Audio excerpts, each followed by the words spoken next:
منها رياض بودبوز، واحد من المختصين. اللاعب اللي يلعب معاه في قلب الهجوم اليوم اسمه كادياكا. ثالثة من زمن بداية المباراة تنفذ بشكل قوي، والدفاع يتدخل من قبل الدفاع. سجل مبكر، والشبيبة حافظ هذا الدرس جيدا، وبالتالي لن يترك هذه الأمور أمامية لمصلحة الاتحاد المنستيري. عادت في منتصف الميدان للشبيبة 1-2. تسير المباراة بالشكل اللازم. كرة أمامية باحثة عن المهاجم كادياكا، كالعادة تهيأت لاستقبال فريق شبيبة القبائل، مرمى لدفاع فريق شبيبة القبائل. وكذلك زين الدين بلعيد المستخدم الجديد في صفوف شبيبة القبائل، بلمسة في المنطقة. رايان عزوز إلى الجانب الأيمن، ضغط على حامل الكرة من جانب فريق شبيبة القبائل. فخر الدين بن يوسف، هي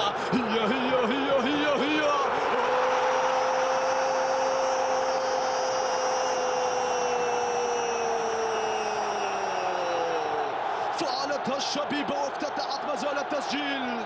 قلنا في البدايات هي العب يا الزعيم العب. هل تعرفون ما معنى الزعيم؟ إذا جلس على كرسي الصدارة من الصعب أن تزيحه. إذا كان في يومه فعليك أن تغير المكان، لأن حظوظك معه ستكون ضئيلة جدا. إذا واجه المنافسين سيرتعدون منه خوفا ويضعفون أمامه ويضعون ألف حساب. مهما سقط، مهما تعثر، مهما غيبته الظروف، سيعود ليتصدر المشهد من جديد. هذا هو شبيبة القبائل، وهذه هي انطلاقة البدايات من نيا. هنا طلب الكرة وهنا وضعها بشكل رائع من مسعود إلى، ووجب أن ترد أنت أيضا عليه فوق أرضية الميدان. هذا هو حال لسان جمهور فريق شكرسار. اللمسة إلى الأمام بالراس، هذا مباشرة باتجاه محمود غربال، يبحث عن التوزيع داخل منطقة الجزاء، والإبعاد تونسية وصلت إلى الجهة اليسرى بالأجمال المعاكسة التي يقودها أخريب في المنتصف. أخريب بلمسة هنا من قبل نشاط بعيدة لمصلحة الفريق التونسي الاتحاد المنستيري، والتدخل على المهدي قنوني في اللقطة الماضية.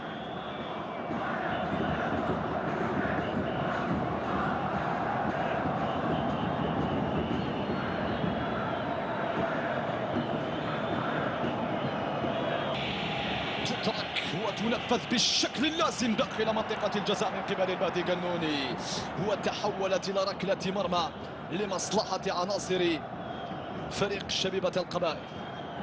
نفذت بشكل مباشر، كانت صعبة الكرة الماضية، مرت بردا وسلاما على دفاع الكناري. كرة لمصلحة عناصر شبيبة القبائل بلمسات قصيرة. فارس نشاط يضيعها، وتوج أيضا بكأس السوبر سنة 2021. ثم الانطلاقة صعبة داخل منطقة الجزاء، مرت هذه الكرة وحالة تسلل كانت على كل حال في اللقطة الماضية على هجوم النادي الرياضي المنستيري. النادي الرياضي المنستيري مشاهدينا الكرام، اللي قلت منذ سنة التأسيس إلى غاية 2017 الفريق الذي ارتقى فوق الجميع ووضع الكرة في الشباك مدركا التعادل. 1-1 الآن. اسمع التشجيعات وردة فعل جمهور شبيبة القبائل. هدف جاء في منتهى الروعة بعدما نفذت الكرة وحده تماما. الرقابة اللصيقة هنا لم تكن بمعادلة النتيجة بعدما استقبل الهدف. الأمور أصبحت عليه صعبة جدا.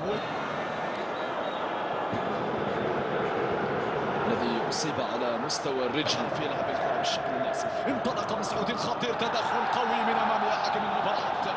هنا البطاقة الصفراء من دون شك فعلا على المدافع التونسي بعد التدخل القوي جدا والزائد على اللزوم امام الخطير جدا بلال المسعودي، الذي لو توغل في اللقطة هذه داخل منطقة الجزاء لكان هنالك كلام آخر مختلف تماما.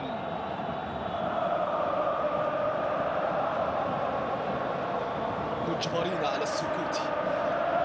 بودبوس يحضر، أين هي التسديدة قوية خطيرة داخل منطقة الجزاء، وضعية لفعلها أو كأس الكاف أيضا لما لا تكون لمصلحة شباب الأستاذ، أو سواء توجت بها فريق شبيبة مالكي. هي مباراتك يا مالكي، هذه المباريات اللي تعطيك ثقة أكبر، لتصنع منك لاعب قوي جدا.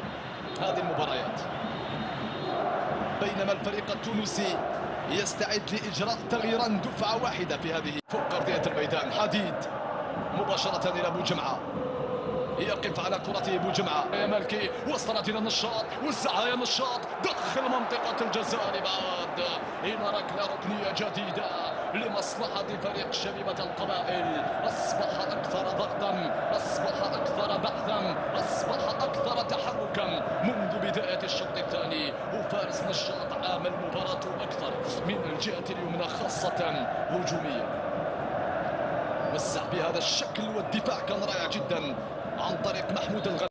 وصلت إلى محمود الغربال، راوغ وموه بالشكل اللازم. محمود الغربال الظهير الأيمن إلى فخر الدين بن يوسف. وجمع الشبيبة أفضل أحسن في الشوط الثاني، أكثر حفاظا الأقل ممتع. وصلت لمالكي، اضرب يا مالكي، اضرب يا مالكي. التحضير الثاني لا لا لا لا لا لا لا, لا. ولكن ضيعها مداني خطيرة. وحديد ما أروعك يا حديد في الصد الرائع جدا من أمام خطأ فادح من قبل مداني. ولكن حديد كان بارعا متميزا في اللقطة الماضية، فقد توازنه مداني. حديد حديد حديد قال له إن لم أمسكها بيدي، فقدمي اليمنى كفيلة بإنقاذ الموقف في اللقطة الماضية. الكرة إلى مالكي، حضرها مالكي، ضرب الكرة مالكي بعيدة، ولكن قبل ذلك حالة تسلل على مالكي. الشوط الثاني على كل أفضل بكثير من جانب هجوم فريق شبيبة القبائل.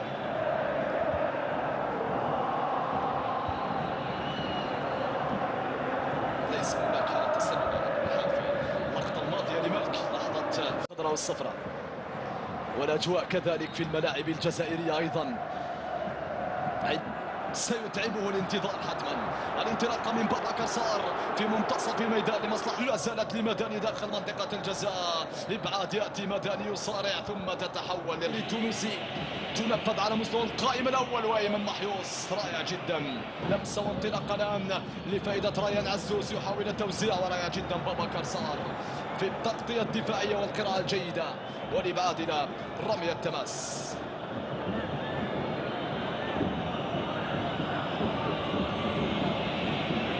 ركنية قال حكم المباراة. شوف الصخر، شوف الضغط الجماهيري.